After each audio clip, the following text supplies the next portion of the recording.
74 uffiċjal jew ex uffiċjal tal-Korp tal-Pulizija ingħataw midalja ta' rikonoxximent għal lealtà u servizz effiċjenti fil-Korp tal-Pulizija.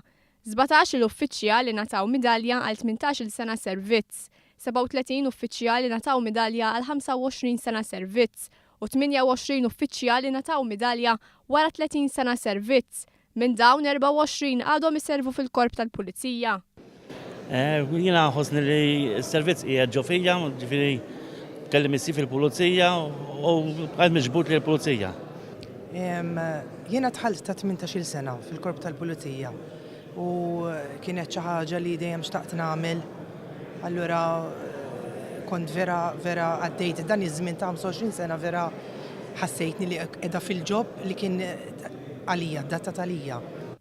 Is-Surġent Maġġur Francis Sejkel li qed stazzjonat fil-Kavallerija irrakkonta esperjenza kera meta ra l-kollegi tiegħu jisfaw vittma ta' inċident ta' traffiku fil-Furjana.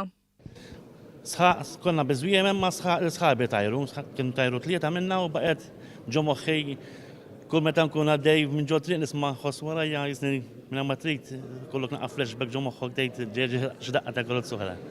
Ir-rikonoxximent sar f'ċerimonja mill-Ministru għall-Intern u s-Sigurtà Nazzjonali Michael Farrugia u l-Kummissarju tal-Pulizija Lawrence Kutajjar li faħru l-impenn tal-uffiċjali tal-Korp tal-Pulizija.